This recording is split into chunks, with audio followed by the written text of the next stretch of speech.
como usar a tecnologia para conferir a umidade do solo. Sistemas bons e baratos que garantem irrigação com produtividade. Veja agora, na nossa sala de aula.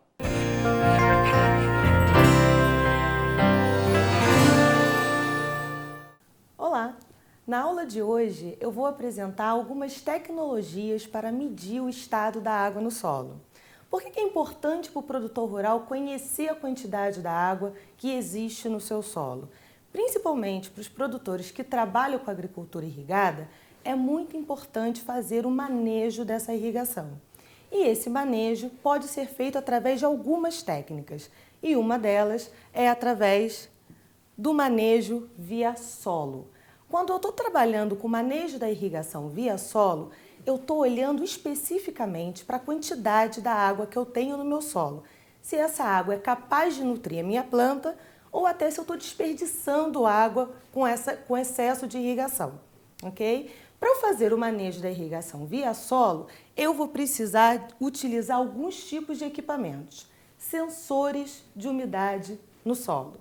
O que eu gostaria de deixar claro é que existem muitos tipos de sensores de umidade no solo, desde os mais simplificados, de fácil manejo para o produtor rural, até os que apresentam uma alta tecnologia.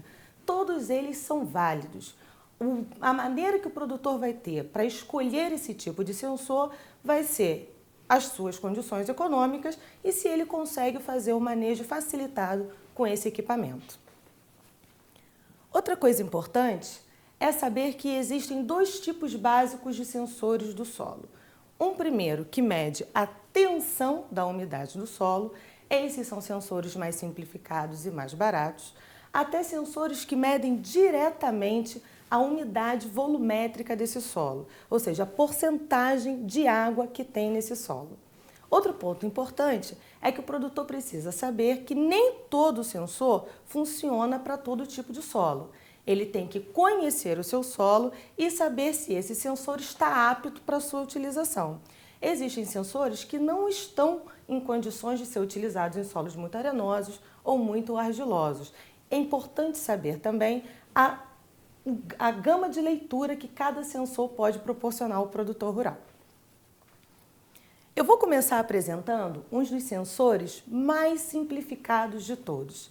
Aquele sensor que o produtor rural não vai ter desculpa para não usar mais o manejo da irrigação. Eu estou falando do sensor Irrigás. O sensor Irrigás ele foi construído e patenteado pela Embrapa. Hoje em dia ele consegue ser comprado em lojas virtuais. E esse sensor ele apresenta três tipos de tensão de leitura. Uma tensão de 10 kPa, de 25 e de 40. O que é essa tensão? Produtor, você precisa saber que quando falamos de tensão, quanto maior o valor numérico, mais seco está esse solo. Então, se eu compro um sensor que lê uma tensão do solo de 10 kPa, é porque ele precisa manter esse solo mais úmido e o seu cultivo ele é mais deficiente no uso da água. Se eu consigo comprar um sensor que lê uma tensão de até 40 kPa, por exemplo, é porque eu tenho uma lavoura, uma produção, com uma planta que consegue viver com mais estresse hídrico, ok? O que eu vou apresentar hoje é como fazer a fabricação caseira desse sensor. O produtor vai precisar de equipamentos muito simples. Por exemplo, eu tenho aqui uma vela de filtro, um pedaço de mangueira e um bebedouro de passarinho com uma bolinha de isopor em seu interior. Como funciona a construção do Irrigás artesanal? Eu vou precisar vedar a mangueira na parte superior da vela de filtro com uma cola epóxi muito resistente, que consiga resistir aos efeitos do sol, da água e da temperatura do solo. Tá? E no outro extremo, eu também vou colar a minha mangueira no topo do meu bebedouro de passarinho. Mas é muito importante que o produtor saiba que o topo do bebedouro ele é vedado, porque é exatamente onde você pendura o bebedouro de passarinho. Para o bom funcionamento desse equipamento, eu preciso perfurar o topo do meu bebedouro. Então, vai para permitir a passagem de ar, ok? Como funciona a instalação do equipamento Irrigás? eu vou instalar esse sensor na profundidade radicular efetiva do meu cultivo, tá? O que é a profundidade radicular efetiva? É onde eu encontro a maior parte de concentração das minhas raízes. Cada cultivo tem o seu, mas normalmente ele vai estar ali entre 20 e 30 centímetros de profundidade, ok? Eu vou instalar esse sensor na profundidade radicular efetiva da minha raiz e 2 palmos depois eu vou instalar um segundo sensor abaixo da profundidade efetiva da raiz. Exatamente como está mostrando essa ilustração. Por quê? O sensor mais superficial, ele vai te dizer quando você vai irrigar. E o sensor mais profundo, ele vai te dizer o quanto. Como isso funciona? O irrigás artesanal, ele tem a seguinte metodologia. Eu vou precisar colocar, toda vez que eu for fazer a leitura do meu sensor, levar um copo com água para minha lavoura.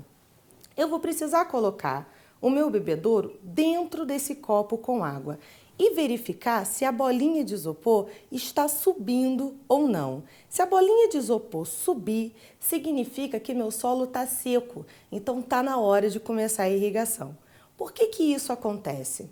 Quando eu coloco o meu bebedouro dentro do copo com água e a água entra dentro do bebedouro, significa que ela está ocupando o espaço do ar. E esse ar, ele está saindo por algum lugar. Ele é empurrado pela mangueira e escapa pelos poros da minha vela de filtro. Se o meu ar consegue escapar pelos poros, significa que meu solo está seco. Se eu faço essa verificação e a bolinha de isopor não sobe, ou seja, a água não entra dentro do recipiente, significa que todos os poros da minha vela de filtro estão tapados com água e por isso não permite a saída do ar. Se está tapado com água, o solo está molhado e você não precisa irrigar, tá? Como funciona essa bateria de sensores? Ou seja, 2 sensores instalados lado a lado a 2 profundidades. Esse primeiro vai te dizer se precisa irrigar ou não. O mais profundo, vai te dizer se você irrigou demais. Por quê? Quando trabalhamos com irrigação, o ideal é que você aplique uma lâmina d'água na altura da profundidade radicular. Se essa água e essa lâmina for maior, ela vai acabar se perdendo por percolação profunda. Então, não é interessante que eu aplique uma quantidade de água que lave o meu solo. Se eu faço esse teste com o sensor mais profundo e ele acusa que o solo está molhado, significa que você irrigou demais. E o que fazer nessas condições? Nas próximas irrigações, o produtor vai tirando um pouquinho do tempo de irrigação, vai diminuindo o tempo de irrigação. Quando eu diminuo esse tempo, eu consigo ajustar a minha lâmina ideal. É importante saber também que esse sensor irrigás artesanal, ele tem uma tensão aproximada de 25 kPa, que ajusta bastante entre várias culturas. Um segundo sensor, muito utilizado entre os produtores, é o tensiômetro. O tensiômetro é esse equipamento que também tem uma cápsula porosa na ponta. Essa cápsula porosa é acoplada a um tubo de PVC tampada com uma rolha de borracha. Só que dentro desse cano eu vou encher de água, e uma água boa. Eu preciso colocar água destilada dentro do meu sensor. Se eu vou instalar o meu sensor amanhã, eu preciso começar a preparar ele hoje. Então eu vou preencher ele com água e deixar essa cápsula de molho num balde com a mesma água de qualidade. Por que eu tenho que fazer isso? Na instalação do meu sensor, ele precisa estar com a cápsula saturada. O que isso significa? Todos os poros da minha cápsula têm que estar preenchidos com água. Eu também vou instalar os meus tensiômetros a 2 profundidades. Existem produtores que instalam até 3 profundidades, sempre com aquele intuito de a primeira profundidade, me comunicar se eu preciso irrigar ou não, e as mais profundas se eu estou desperdiçando água. Como eu faço a leitura do tensiômetro? Para fazer a leitura desse aparelho, eu preciso de um equipamento chamado tensímetro, tá? Esse tensímetro, ele pode ser analógico, digital, como mostra a fotografia, de punção, quando ele apresenta uma agulha na sua ponta, ou acoplado diretamente no tensiômetro, como mostra essa figura.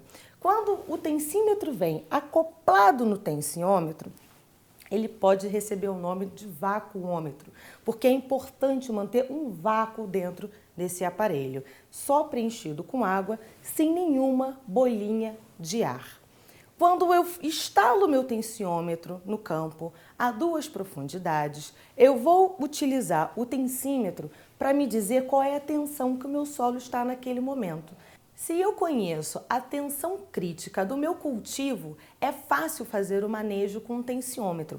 Por exemplo, se eu tenho um cultivo que tem uma tensão crítica de 20 kPa, ou seja, se o solo secar mais que isso, ele começa a ter problemas de produção e desenvolvimento, toda vez que o meu tensímetro acusar 20 de tensão, está na hora de irrigar. É assim que se faz o manejo da irrigação com o tensiômetro. Outra forma de fazer a leitura do tensiômetro é com a ajuda dos dados da curva de retenção de umidade no solo. Essa informação, às vezes, é muito negligenciada pelo produtor rural, o que é um equívoco. Quando o produtor ele vai fazer uma análise de solo, por exemplo, para fazer uma adubação, ele precisa enviar amostras do solo ou da folha para o laboratório para saber qual é a nutrição que já existe no solo antes de adubar. Por que não fazer igual quando aplicamos água?